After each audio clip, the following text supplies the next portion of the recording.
Hi అండి.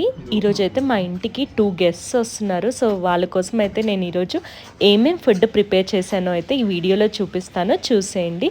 ఇదైతే chilli chicken అనమాట. ఇదొచ్చేసి కడాయి పన్నీర్. కడాయి పన్నీర్ అయితే ఎక్సలెంట్‌గా కుదిరిందండి. ఫుల్ లెంత్ వీడియో కావాలన్న వాళ్ళు కామెంట్ చేయండి. నేను ఫుల్ లెంత్ వీడియో చేస్తాను. నిజంగా అండి సేమ్ రెస్టారెంట్ స్టైల్‌లో చాలా వచ్చింది. ఇదైతే చికెన్ పకోడీ అనమాట. ఇవి వచ్చేసి పుల్కాలు అయితే సాఫ్ట్‌గా ఎంత వచ్చాయో.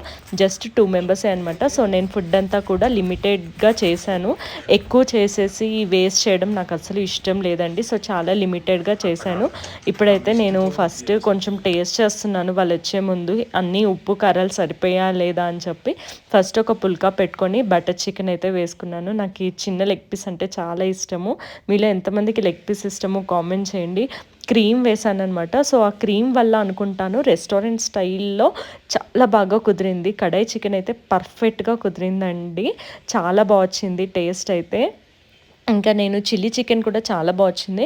చిల్లీ చికెన్ అయితే కొంచెం కలర్ అయితే వేశాను. మీకు ఇష్టం లేకపోతే కలర్ కూడా స్కిప్ చేయొచ్చు. చూడండి చిల్లీ చికెన్ చూపిస్తాను ఎంత వచ్చిందో అసలు. ఆ కలరు, ఆ టెక్స్చర్ అయితే జ్యూసీగా సాఫ్ట్‌గా ఎంత బాగుందో అసలు. నోట్లో పెట్టుకుంటుంటేనే కరిగిపోతుందనమాట.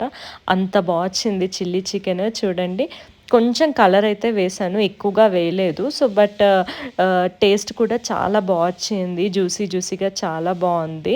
ఇంకేం చేశానంటే నేను కొంచెం ఫ్రైడ్ రైస్ కూడా చేశాను. ఎందుకో నాకు తర్వాత ఇవి సరిపోదేమో.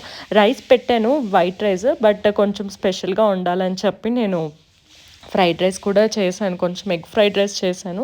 ఎందుకంటే ఆల్రెడీ ఇక్కడ చికెన్ ఐటమ్స్ 3 ఉన్నాయి కాబట్టి ఎగ్ ఫ్రైడ్ రైస్ చేశాను. అండ్ వెజిటేరియన్ కోసం నేను కొంచెం పన్నీర్ కర్రీ కూడా చేశాను. సేమ్ కడాయి చికెన్ ఏ స్టైల్లో అయితే చేశానో అదే స్టైల్లో పన్నీర్ కడాయి అయితే చేశాను. చూడండి ఇది వచ్చేసి ఎగ్ ఫ్రైడ్ రైస్. ఎక్కువగా మిరియాల పొడి, పెప్పర్ వేసేసి బాగా చేశాను. నచ్చిందా ఫుడ్? కామెంట్ చేయండి.